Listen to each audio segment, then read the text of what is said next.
Hi అండి. చాలామందికి ఎండు రొయ్యలు, ఎండు చేపలు ఎలా క్లీన్ చేసుకోవాలో తెలియదు కదండి.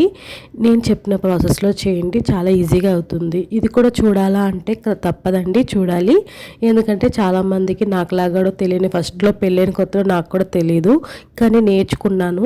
యూట్యూబ్లో సెర్చ్ చేసినప్పుడు నాకు దొరకలేదండి. తర్వాత మమ్మీని అడిగి తెలుసుకుని ఇలా చేస్తున్నాను అనమాట. ఇష్టమైన కర్రీ తినాలంటే తప్పదు కదండి. ఇంతకుముందు అంటే పెళ్ళికి ముందు మమ్మీ వాళ్ళు వండి పెట్టేవారు, కానీ ఇప్పుడు తప్పదు కదా, మనమే వండుకొని మనమే చేసుకోవాలి. అందుకని చెప్పేసి నేను ఇక్కడ క్లీనింగ్ ప్రాసెస్ చూపిస్తున్నాను అనమాట.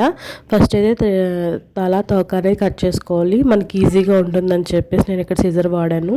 అలాగే చేసుకోండి. దాని తర్వాత ఒక 10 నిమిషాలు వేడి నీళ్ళు జస్ట్ బాయిల్ వేడి అయిన తర్వాత, గోరువెచ్చగా అయిన తర్వాత దాంట్లో వాటర్లో వేసేసుకొని ఒక 10 నిమిషాలు పక్కన పెట్టుకోండి.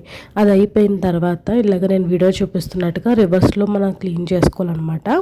ఇలా క్లీన్ చేసుకున్న తర్వాత మంచిగా 2-3 సార్లు కడుక్కోవడమే, అంతేనండి. Thank you. లైక్ చేయండి, అలాగే సబ్స్క్రైబ్ చేసుకుని కామెంట్ చేయండి.